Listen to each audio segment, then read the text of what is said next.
काशीपुर नाम के गांव में गिरधारी नाम का एक गरीब लकड़हारा रहता था।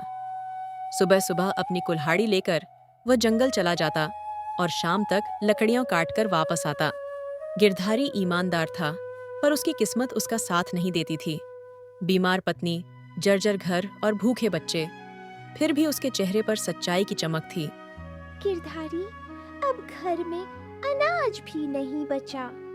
कुछ सोचो, अब क्या करेंगे? हिम्मत रखो राधा, भगवान देख रहा है। मेहनत कभी व्यर्थ नहीं जाती।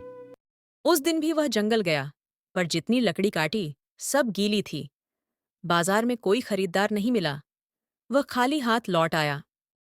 गिरधारी, मेहनत से नहीं, समझदारी से कमाई होती है। गरीबी भगवान की देन नहीं, अक्ल की कमी की सजा है। साहब, अक्ल नहीं तो भी मेहनत है। भगवान ने मुझे हाथ दिए हैं, मैं उन्हीं से अपनी तकदीर लिखूंगा। थका हारा गिरधारी जंगल के अंदर तक चला गया। वहीं एक बुजुर्ग साधु, तपोवन बाबा, तपस्या कर रहे थे। बेटा, क्यों परेशान है? गरीबी ने जीना मुश्किल कर दिया है बाबा। लालच मत करना।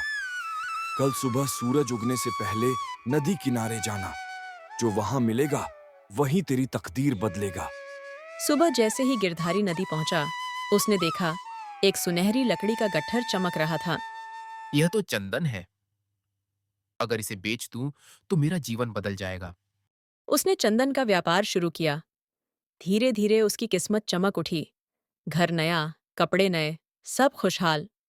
गांव में गिरधारी की इज्जत बढ़ गई। सब उसे भगवान का आशीर्वाद मानने लगे।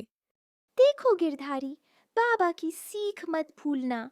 मेहनत और सच्चाई सबसे बड़ा वरदान है। हाँ राधा, अब हम गरीब नहीं रहे।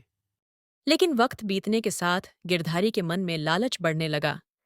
अब उसे गांव का मुखिया बनना था और ज्यादा सोना चाहिए था।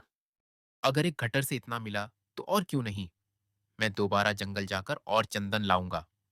जंगल पहुंचा तो वही जगह अब सूखी और बंजर थी। वह क्रोध में आकर पेड़ों को काटने लगा। मुझे और चाहिए, मुझे सब चाहिए।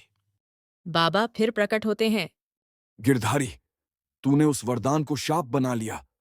जिसे तेरा होना चाहिए था उसे तूने लालच में खो दिया। मुझे माफ कर दो बाबा, मुझसे गलती हो गई।